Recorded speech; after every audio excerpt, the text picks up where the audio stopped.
하얀 눈이 소복이 내린 강원도 홍천입니다. 겉으로 보기엔 그저 평범해 보이는 이 집엔 비밀이 하나 있다는데요.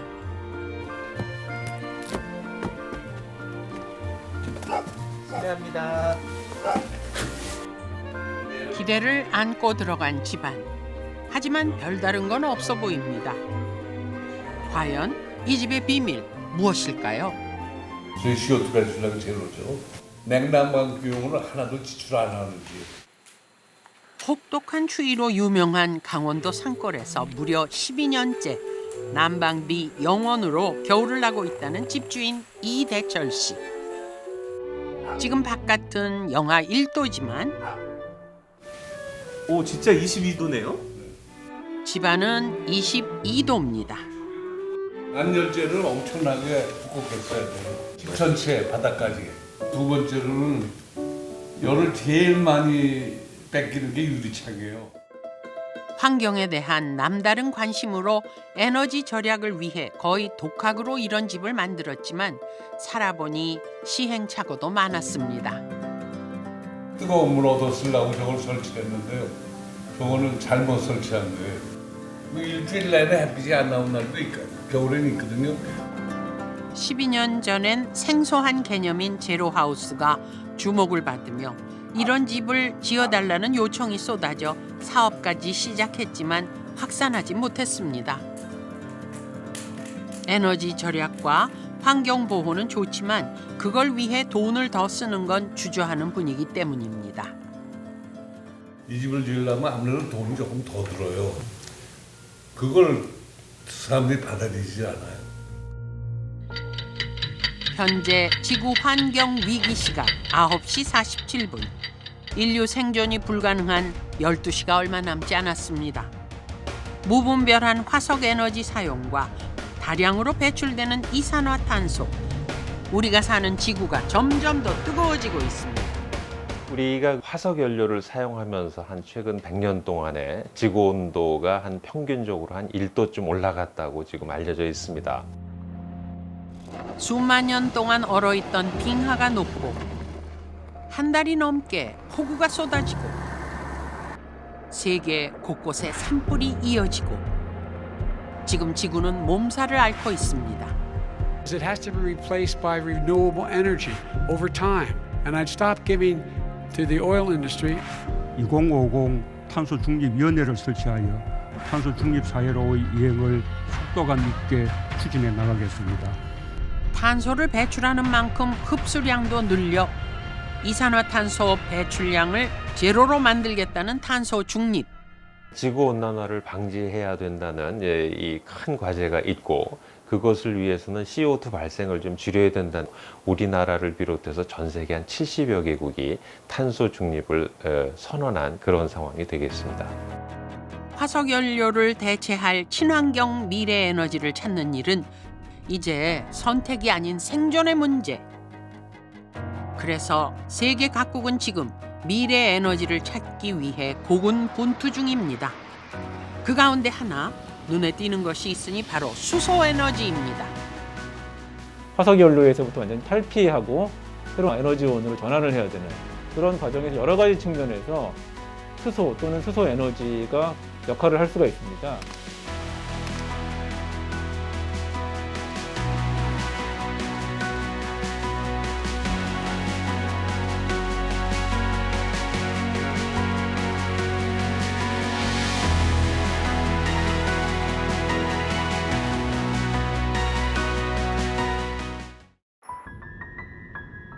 경기도 화성의 한 타운하우스. 흥순 씨네 가족은 원래는 아파트에 살다 1년 전 아이들을 위해 큰 마음 먹고 이 집으로 이사를 왔습니다. 양고기 사 먹을래? 양고기 구워줄까? 아이들한테 뛰지 마라 잔소리할 필요도 없이 1층부터 4층 다락방까지 모두 사용하고 있다는 흥순 씨네 가족. 전에 살던 아파트에 비해 집이 2배로 커진 덕분에 아이들은 자신들의 취향을 살린 멋진 방을 가질 수 있게 됐고요. 엄마 아빠도 둘만의 공간을 멋지게 꾸밀 수 있었습니다. 그러고도 방이 남아 함께 모여 영화도 보고 놀이도 할 수 있는 놀이방까지 만들 수 있었다는데요. 2배나 커진 집, 그만큼 전기도 많이 쓸 테고 돈도 많이 들겠다 싶었는데 그건 아니랍니다. 훨씬 넓어진 집에서도 전기요금은 전보다 더 적게 나오고 있습니다. 그 비결은 바로 이것. 이게 저희가 쓰는 연료전지고요. 이 연료전지랑 보일러 연결돼서 다시 쓰고 있습니다. 언뜻 보기엔 보일러처럼 생긴 이것은 수소 연료 전지라고 하는데요. 이게 좀 만지면 뜨거운 정도 불고. 될 정도까지는 아니고. 될 정도는 사실 아니고. 여기서 이제 물관이 있어서 뜨거운 물이 노란색이 물관이에요. 예. 그 물관이 들어가서 온수를 같이 이쪽으로 넘겨주고요. 한마디로 이 수소 연료 전지가 온수도 만들고 전기도 만들어준다는 겁니다. 많은 집들은 2배 정도 절감이 된다 그런 분 있고 저의 개인적인 체감은 한 3분의 1 정도?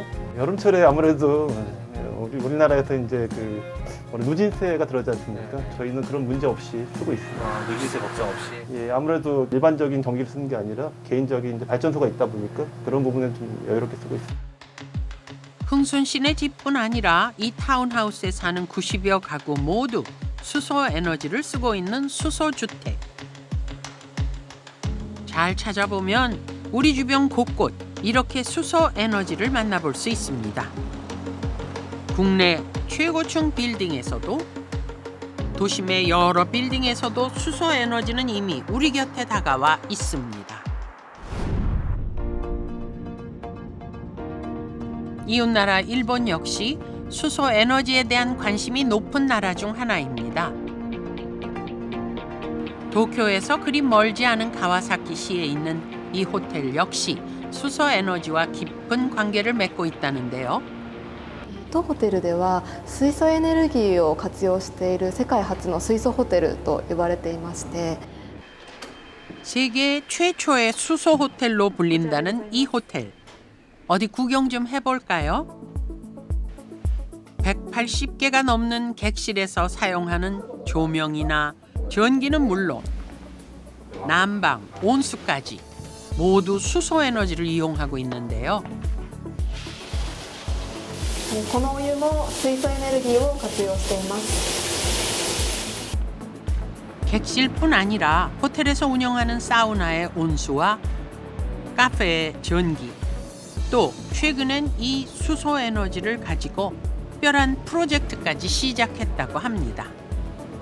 水素エネルギーの電気を今まで客室だとか館内だけに使っていたのをレタス栽培に役立てるっていう新しい事業を始めまして LED 照明を使ってレタスを栽培するという水耕栽培なんですけども 이 모든 것을 가능하게 만들어준 주인공이 바로 이 수소 연료 전지입니다. 매일 연료 전지가 만들어내는 전기와 온수 양이 이렇게 표시가 되는데 호텔에서 사용하는 전체 전기와 열의 약 30% 정도를 이 연료 전지가 책임지고 있다고 합니다. 이 수소 호텔이 더 놀라운 이유는 손님들이 쓰고 버린 칫솔 같은 재활용 쓰레기로 만든 수소를 이용한다는 점입니다. 昭和電工で集められた使用済みのプラスチックがリサイクルされてその水素エネルギーが地下のパイプラインを5キロにわたって通っているんですが 호텔에서 플라스틱 쓰레기를 모아 차로 5분 거리에 있는 이 화학 공장에 보내면 수소를 만들어 다시 호텔로 보내주는 식인데요. 이렇게 대량의 수소를 폐기물로부터 얻는 방식은 이 공장이 세계에서 유일하다고 합니다. 低温炉と高温炉と2つガス炉があるんだけども、低温炉の方ではまずプラスチックを、まずガスにします。でガスになったものが今度は高温ガス炉に行って今度分子レベルに分解されて水素と一酸化炭素になります。 그리고 이렇게 만들어진 수소를 호텔에서 쓸 수 있게 아이디어를 주고 수소를 공급받을 수 있게 호텔까지 지하 파이프라인을 연결시켜 준 것은 바로 가와사키 시청이었습니다. 日本の中で川崎ってどういうイメージですかってやはり聞くとですね、やっぱり工業の街、煙黙々の街というようなイメージがやっぱりありまして。 인구 150만 명의 공업도시 가와사키시는 특히 중화학 단지가 많이 몰려 있어 한때는 공해도시라는 오명을 안고 있었습니다. 가와사키 천식이라는 말이 있을 정도로 대기 오염이 심했던 이곳에서는 엄청난 노력으로 공해를 극복해왔고 이제는 거기서 한 발 더 나아가 수소 에너지에 관심을 갖게 됐다는 겁니다. 世界的に脱炭素、低炭素というところが求められている中で、日本でも工業地帯をなくしてしまえば、当然炭素としては出なくなるわけですけども、そういうわけにはやはりいきませんので、工業地帯という産業を守りながらかつ、エネルギーを低炭素化脱炭素化していくという意味ではその手段の一つとして水素は非常に大きな役割を果たすというふうに思っておりますので。 사실 일본은 가와사키시뿐 아니라 국가 전체적으로 수소에 대한 관심이 높습니다. 가정에서 쓰는 연료 전지가 이미 33만 대 넘게 보급이 됐는데 앞으로 2030년까지 그 양을 530만 대까지 늘릴 예정이라고 하니 말입니다. 수소 에너지는 일본뿐 아니라 9.11 테러 이후 지어진 미국의 원월드 무역센터에도 쓰이고 있고 허리케인 같은 자연재해가 많은 캘리포니아에선 비상전력용으로 수소연료 전지가 이미 1992년부터 보급되기 시작했으며 덴마크도 2008년부터 마을 전체에 연료 전지를 설치한 수소 마을을 세우기도 했습니다. 세계는 왜 이렇게 수소 에너지에 주목을 하는 것일까요?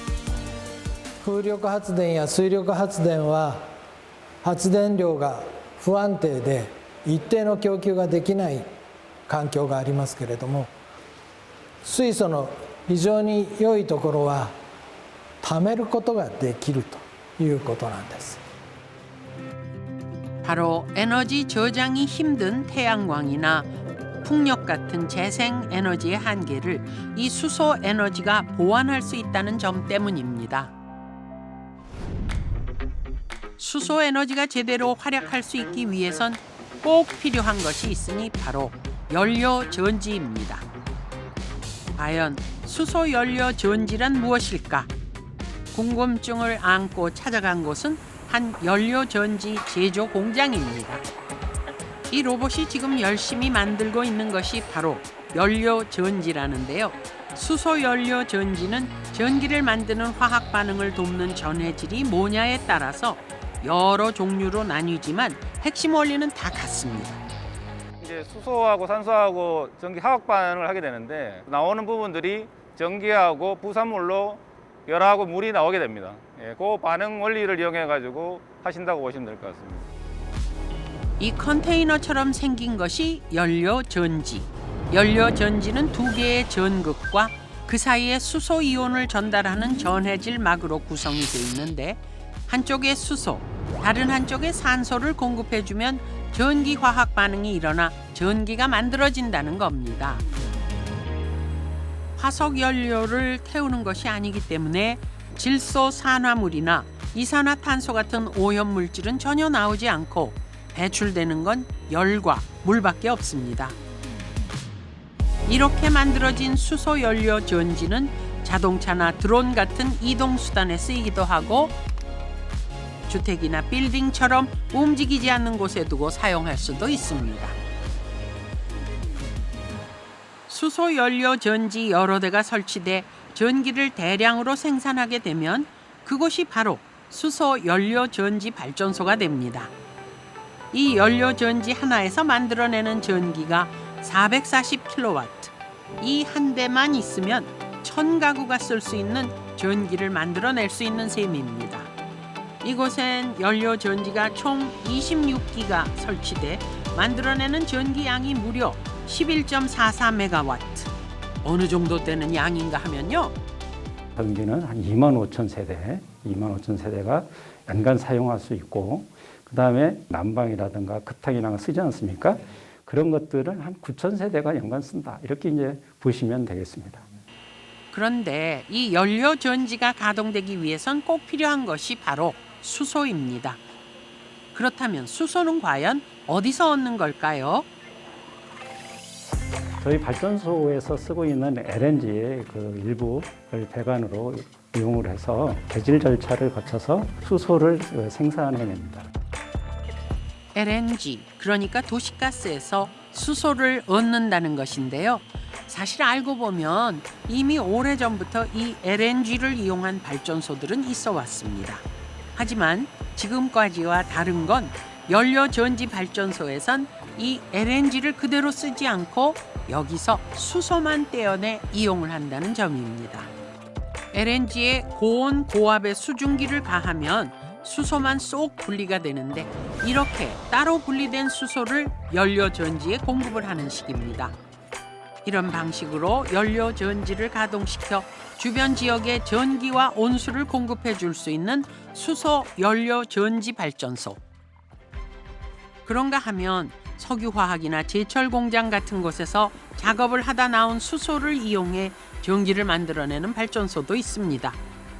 석유화학 공업이 발달한 우리나라에선 현재 대부분의 수소를 바로 이 부생수소로 이용하고 있다는데요. 이곳은 지난해 7월 문을 연 부생수소 연료전지 발전소입니다. 여기서 지하 배관으로 수소가 이제 7kg/제곱센티미터 정도 압력을 오거든요. 근처의 화학 공장에서 작업을 하다 나온 수소를 땅속 배관을 통해 받아 연료전지에 공급을 하고 있는데요. 그럼 여기 공급된 수소가 어디로 가는 거예요? 지금 이쪽 회색 배관을 통해서 저희가 얼마만큼 공급되는지 유랑기를 한번 거치고 그다음에 이쪽으로 쭉 파이프랙을 타고 지나갑니다. 수소만 떼어내는 작업을 해야 하는 LNG와 달리 부생수소는 따로 그런 과정을 거칠 필요가 없다는 장점이 있습니다. 이곳에선 그렇게 얻은 수소를 이용해 무려 16만 가구에 공급할 수 있는 전기를 생산하고 있었는데요. 게다가 이런 수소 연료 전지 발전소는 다른 신재생 에너지들에 비해 공간을 덜 차지하면서도 전기를 더 만들어낼 수 있는 장점도 있습니다. 연소가스 설비나 뭐 이런 다른 기타 부대 설비들이 거의 없기 때문에 연료전지가 모여져 있는 이 배치 공간 안에서 대부분 해결하기 때문에 공간을 효율적으로 사용하게 됩니다. 작지만 강하다는 말이 딱 이런 걸 말하는 건 아닐까요? 게다가 이 부생수소 연료전지 발전소가 대견한 건 지금까지 폐기되거나 연료 정도로만 사용됐던 부생수소를 더 쓸모있게 활용할 수 있다는 점입니다. 부생수소를 활용한 발전소는 다른 선진국들에서는 이제 시험 설비들은 많이 있는데 저희처럼 대규모로 발전 시설을 구축해서 이 150메가와트까지 구축한 발전 설비는 없기 때문에 저희가 부생수소로는 세계 최초로 최대 용량으로 지어지게 되었습니다. 우리가 모르는 사이 수소 에너지는 어느새 이렇게 가정에서부터 빌딩, 발전소까지 많은 곳에서 사용되고 있습니다. 그리고 그 뒤엔 많은 이들의 숨은 노력이 있는데요. 그중 하나가 지난 2018년 문을 연 수소 연료전지 실증화 센터입니다. 연료전지의 성능이나 연료전지가 상품화되기 전까지 이곳에서 여러 가지 시험 방법을 여기서 검증해서 제품화시킬 수 있는 그 전 단계라고 보시면 되겠습니다. 우리가 쓰는 수소가 깨끗한지, 연료전지는 안전한지, 또 성능은 어떤지 마음껏 시험도 해보고 검사도 해볼 수 있는 곳이라는데요. 수소 들어갔을 때 얼마만큼 전기가 발생되고 그다음에 온수는 어떻게 나오는지 오늘 보는 거예요. 이런 모든 일이 가능할 수 있는 이유는 근처의 석유화학 단지에서 나오는 부생수소를 지하 배관을 통해 공급받을 수 있기 때문이라고 합니다. 기업이 사용할 수 있는 충분한 수소 양을 마음껏 공급할 수 있고 기업에서 내구성 시험과 그다음에 연료전지 발전까지 대용량 수소를 사용할 수 있는 곳이 세계에서 이곳밖에 없는 유일한 곳입니다. 한마디로 이곳은 수소가 그리는 미래 세상을 마음껏 꿈꿔보고 구현해 볼 수 있는 장소인 것입니다. 그 꿈은 현실에서 조금씩 실현되고 있습니다. 여기선 얼마 전 세계에서 두 번째로 수소 연료 전지 굴삭기 개발에 성공했는데요. 2톤급 굴삭기인데 여기 이제 이걸 개조를 해서 연료 전지를 여기 운전석 밑에 이렇게 설치를 했고요. 한번 충전을 하면은 9시간 운전이 가능한 그런 형태로. 무려 4년간의 시행착오를 거쳤지만 세계 각국의 규제 강화 움직임을 보며 버텼습니다. 지금 이제 유럽을 중심으로 건설기계의 경우도 향후 CO2 규제를 할 생각이거든요. 그 CO2 규제하는 수준이 아주 높기 때문에 디젤 엔진을 쓰는 건설기계는 차츰차츰 사용하지 못하게 됩니다. 그렇게 탄생한 연료전지 굴삭기는 한 번 충전으로 9시간 연속 사용이 가능한데 얼마 전엔 세계 최초로 500시간 실증 시험까지 마쳤습니다. 수송용 연료전지는 한 번 충전으로도 오래 사용할 수 있고 소음이 없다는 장점을 가지고 있습니다. 그래서 그 장점을 잘 발휘할 수 있는 곳 중에 하나가 바로 잠수함입니다.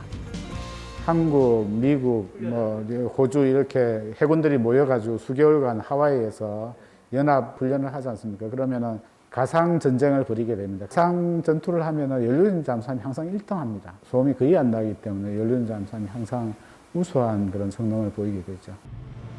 보통의 잠수함들은 디젤 엔진을 사용하는데 이 디젤 엔진을 돌리려면 공기가 필요합니다. 때문에 하루 이틀에 한 번씩은 해수면 위로 올라와 파이프를 올려 공기를 빨아들여야 되는데 이 과정에서 적에게 가장 많이 발각됩니다. 연료전 잠수함은 수소산소만 싣고 내려가면 수소산소가 떨어질 때까지는 계속 발전을 할 수 있는 거죠. 지금 도산 안창호항 같은 경우는 약 20일 정도 잠항을 하는 게 가능하고. 잠수함에는 수소를 금속과 결합한 고체 상태로 실은 후 수소 연료 전지를 가동할 때 열만 가하면 수소가 바로 공급이 된다고 하니 폭발 위험도 거의 없습니다. 그래서 우리나라를 대표하는 여러 잠수함에도 이 수소 연료 전지가 사용이 되고 있고 그 능력을 톡톡히 인정받고 있습니다. 앞으로는 또 어떤 수소 에너지와 관련된 기술과 결과물들이 탄생하게 될지, 또 수소 에너지 기술은 어디까지 발전할 수 있을지. 하지만 그렇게 되기 위해선 아직 넘어야 할 산이 몇 가지 남아 있습니다. 이른 아침 서울의 한 수소 충전소. 1년 3개월 전 이 수소차를 구입했다는 직장인 마루 씨는 일부러 아침 일찍 일어나 수소 충전소를 찾는다고 하는데요. 오늘 같은 경우는 뭐 한 대여섯 대인데 정말 그 붐비는 시간대는 14대, 15대씩 기다릴 때도 있어요. 수소차에 비해 충전소가 너무 적다 보니 차들이 몰리는 시간을 피해 주로 이른 아침이나 늦은 밤을 이용해 충전을 해야 한다는 겁니다. 드디어 마루 씨 차례. 그래도 오늘은 40분 만에 충전을 하게 됐습니다. 실질적으로 충전하는 데 들어가는 시간은 단 4분. 많이 들어가셨네요. 네, 감사합니다. 안녕하세요. 수소차를 타보니 승차감도 좋고 만족감도 높지만 그에 비해 충전소 이용은 아직 많이 아쉽다고 하는데요. 장거리 운행을 하게 되면은 어느 지역에 이제 충전소가 있고 그리고 또 고장은 나진 않았는지 또 사전 정보도 확인을 해야 되는 조금 부담이 아직은 있습니다. 수소 충전소는 현재 전국에 58곳. 수소 에너지가 널리 확대되기 위해선 충전소의 보급 역시 함께 이루어져야 합니다.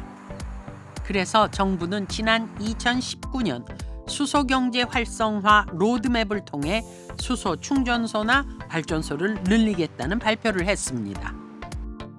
앞으로 2040년까지 충전소는 1200개로 늘리고 수소 연료전지 발전소의 규모도 지금보다 13배 더 키우겠다는 목표를 세운 것입니다. 하지만 수소와 관련된 이야기가 나오면 늘 따르는 얘기가 있습니다. 바로 안정성에 대한 걱정입니다. 주거시설에다 이런 걸 만드는 게 어딨어. 주거시설 아닌 지역에다가 이거를 설치를 해야지. 주민이 살고 있는 그 주택가 옆에다 이렇게 글자 그대로 수소 폭탄 아닙니까? 재작년 5월 8명의 사상자를 낸 강릉 수소탱크 폭발 사고를 떠올리거나 아니면 무시무시한 수소폭탄을 떠올리는 사람들이 많은데요. 연료로 쓰는 수소는 자연 상태에 존재하는 걸 그대로 사용하는 거고, 수소폭탄에 필요한 수소는 중수소라 그래서 핵을 융합하는 과정에서 발생되는 원자폭탄을 터뜨려서 그 에너지를 활용해서 수소폭탄을 만드는 거거든요. 사실 수소폭탄에서 쓰는 수소는 인공적으로 가공한 중수소, 삼중수소로 자연 상태에서는 중수소, 삼중수소가 될 수 없고 게다가 1억 도 이상의 엄청난 열로 가열해야 폭발이 가능하다는 겁니다. 재작년 강릉에서 있었던 수소 탱크 폭발 사고 역시 알고 보면 수소 충전소나 발전소와는 다른 연구시설이라는 건데요. 강릉에 폭발 사고 난 그것도 사실 수소 때문에 폭발 났는 게 아니고 수소는 산소를 만나야지만 반응을 합니다. 거기에 아마 수소를 순수한 수소로 분리해서 저장을 못하고 산소가 섞여 들어가가지고 그랬을 가능성이 상당히 높은 걸로 알고 있고, 물에서 수소를 분리해내는 연구시설에서 일어난 사고였고 조사 결과 발표도 관리부실에 무게를 두었습니다. 도시가스 처음 나왔을 때 굉장히 걱정이 많았습니다. 위험한 거 아니냐.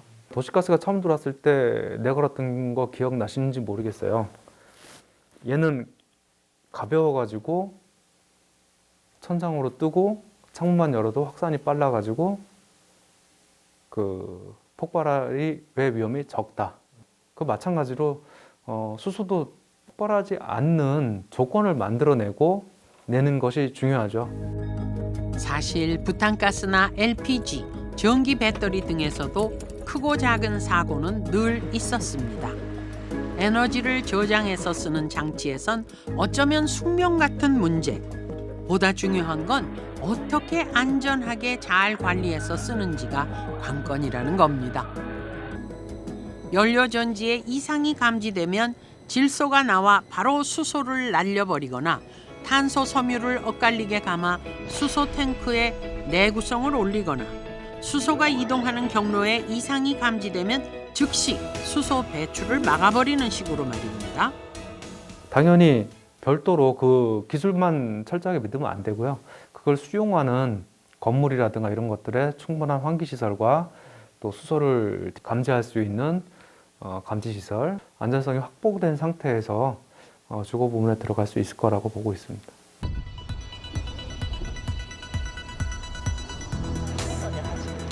정말 수소가 안전할까? 이에 대한 걱정은 이웃나라 일본 역시 마찬가지라고 합니다. 그래서 수소 체험관을 만들어 사람들에게 수소가 뭔지 알려주고 있었는데요. どうでしたか? ちょっと難しかった。水素は目に見えますか? 見えない。見えない. 눈에 보이지 않아 멀게만 느껴졌던 수소 에너지. 그 수소 에너지를 조금은 가깝게 경험하게 만들어줍니다. 今作ってくれた水素とお兄ちゃんが吸ってるね酸素がくっついてその電気で、ね、ここのくるくる動いてるモーターを回して羽を動かしたり目を光らせたりすることができますね。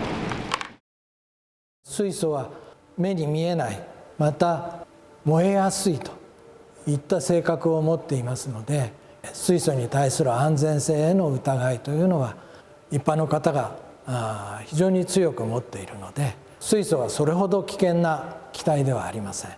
ただ扱い方を間違えると爆発もしますし、被害を出すようなことにつながってしまうということで、慎重に安全な水素のインフラを作っていくことが大きな課題になっています。 수소가 친환경 미래 에너지로 자리 잡기 위해선 태양광 발전이나 풍력 같은 신재생 에너지와의 유기적 협력도 중요한데요. 화석 연료를 갖고 수소를 주 생산품으로 할 때 그레이 수소라고 말하고요. 그린 수소는 아주 CO2가 전혀 발생되지 않는 물 분해를 통해서 나오는 수소를 우리가 그린 수소라고 할 수 있습니다. 한마디로 수소라고 다 같은 수소가 아니라는 사실. 천연가스에서 뽑아내는 계질 수소나 석유화학 공정 중에 나온 부생 수소는 그레이 수소로 분류됩니다. 화석 연료를 기반으로 하고 있기 때문에 여전히 이산화탄소를 발생시키고 있습니다. 그런데도 현재 우리나라를 비롯한 전 세계에서 사용하는 수소의 95% 이상이 그레이 수소인 이유는 경제성 있게 충분한 수소를 공급할 방법이 아직 없기 때문입니다. 그래서 태양력이나 풍력 같은 신재생 에너지와의 협력이 필요합니다. 여기에 수소가 나오죠. 수소와 산소가 나오는데 요걸 다시 모아서 반응을 시키게. 요게 이제 연료전지거든요. 이게 연료전지. 그럼 여기서 다시 전기가 나오겠죠. 그럼 다시 전기를 또 쓰는 겁니다. 이게 그러니까 그린 수소의 모형이네요. 맞죠. 그러니까 수소를 얻기 위해 물을 전기 분해할 때 화석 연료로 만든 에너지가 아닌 태양광이나 풍력 같은 재생 에너지로 만든 전기를 이용하면 된다는 겁니다. 그리고 이미 이런 방법을 이용한 새로운 연료 전지도 이미 상용화 단계에 있습니다. 신재생 에너지로 물을 분해해서 여기서 나온 수소는 바로 연료 전지로 투입이 돼 전기를 만들어냅니다. 그리고 여기서 나온 물은 다시 처음으로 돌아가 이 과정을 반복하게 되는 것입니다. 전기하고 열하고 수소까지 만들어내는 트라이젠 정도의 애플리케이션을 사용하면은 수소 충전소도 충분히 활용이 가능하다고 생각을 합니다. 그런데 사실 물에서 수소를 얻는 이 수전해 방식은 새로운 기술이 아닙니다. 이미 100년 전에 찾은 아주 오래된 기술이란 겁니다. 꽂아서 전기 음극 양극을 걸어주게 되면은 이제 이런 식으로 생산이 된다는 거죠. 그렇죠. 여기 많이 나오는 쪽이 수소 쪽이고 적게 나오는 쪽이 산소 쪽이고 이게 불을 붙이면 팡팡 터지는 것이 바로 물에서 분리해낸 수소. 수소 경제의 가장 중요한 핵심은 경제성이 나오느냐 안 나오냐. 일반인들 이해하기 쉽게 이제 설명하면 전기를 100원치 썼는데 나오는 수소 양은 50원치 정도밖에 안 나와요. 50원은 열로 그냥 공중에 날아가버렸죠. 그러니까 효율이 너무 낮으니까 경제성이 안 나왔던 거죠. 그러니까 수소를 얻는 데 들이는 전기요금에 비해 나오는 수소의 양이 너무 적다는 것. 그래서 그걸 극복하기 위해서 그 다음에 나왔던 전극이 뭐 하면 백금을 사용하는 전극입니다. 50%밖에 안 나오는 그 전극 위에다 백금을 바르면은 효율이 최대면 90% 전후까지 올라갑니다. 그러면은 경제성은 나와요. 근데 이제 설비의 단가가 너무 비싸지는 거죠. 백금을 써야 되기 때문에. 하지만 백금 역시 매장량에 한계가 있고 너무 비싸기 때문에 백금을 대체할 싼 촉매제를 개발해 상용화할 수 있는 수준까지 연구가 이루어졌습니다. 하지만 거기서 멈추지 않고 이번엔 그렇게 만들어 사용하고 남은 수소를 다른 곳으로 어떻게 보낼 수 있을 것인지 이송에 대한 새로운 연구를 하고 있습니다. 제일 이제 지금 주목받고 있는 게 암모니아. 암모니아로 합성해서 암모니아는 압력만 주면 액화가 되거든요. 제일 걸림돌이 되는 거는 암모니아 합성하는 기술이 지금 우리 100년 전의 기술에 의존하고 있거든요. 얼마나 효율적으로 질소와 수소를 반응시켜 암모니아를 만드느냐. 지난 100년간의 이 숙제를 해결할 실마리를 얼마 전 찾기도 했습니다. 하지만 여전히 얼마나 싸게 더 많은 수소를 공급해 더 많은 전기를 생산할 수 있느냐는 세계 여러 나라들이 아직 답을 찾고 있는 숙제입니다. 필요한 수소를 어떻게 공급하느냐. 그게 사실 남은 숙제인데 수전해 기술만 발전해서 되는 게 아니고 우리 수소 경제에 안 보이는 그 바운더리 밖에 있는 신재생 에너지, 태양전지라든지 풍력 이런 것들 같이 발전을 해야지 미래의 진정한 성자가 될 수 있을 거라고 생각하고 있습니다. 그렇습니다. 태양광, 풍력 같은 재생 에너지와 함께 손잡고 같이 움직일 때 신재생 에너지는 물론 수소 역시 자신의 능력을 더 잘 발휘할 수 있게 된다는 것입니다. 사실 수소를 지금 만들고 이송을 하고 저장을 하고 충전하고 하는 이런 부분은 지혜가 조금 좀 도외시했던 게 사실입니다. 수소를 지금 어떻게 만들 것인가, 그다음 수소를 이전할 때는 지금 어떤 형태로 할 것인가 관련된 그 기술 개발은 지속적으로 좀 필요하다고 보겠습니다. 아직도 가야 할 길은 멀었습니다. 앞으로 넘어야 할 산도 많을 겁니다. 하지만 이렇게 많은 이들이 노력하고 있으니 언젠가 우리가 원하는 꿈의 미래 에너지 찾을 수 있지 않을까요? 그리고 어쩌면 이 꿈의 에너지에 수소도 한몫 단단히 할 수 있지 않을까요? 화석연료 시대 때는 석탄이나 석유, 가스가 있는 나라가 부자라고 그랬지 않습니까? 자원이 있는 나라. 연료전지 시대에서는 그런 게 의미가 없죠. 물만 있고 기술과 이런 장비만 있는 나라가 강국이 됩니다. 말하자면 새로운 산업혁명이 일어난다고 봐야 됩니다. 그린 수소가 만드는 무한한 가능성과 기회. 과연 그린 수소가 만드는 새로운 세상은 또 어떤 모습일까요? 다음 주 지금까지 걸어온 수소의 역사와 현재, 그리고 그린 수소가 만드는 미래에 대해 조명해 봅니다.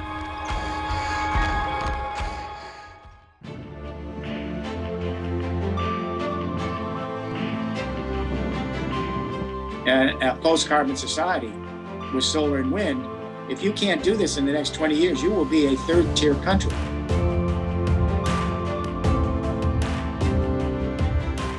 지금 현재 95%의 에너지를 다 수입을 하고 70%가 화석연료 기반의 발전이에요.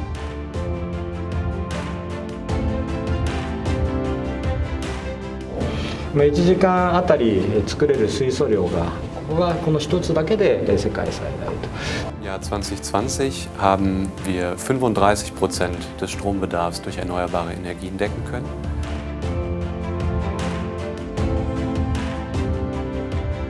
더 이상 우리가 수소 경제에 대해서 의구심을 가질 때는 아닌 것 같습니다.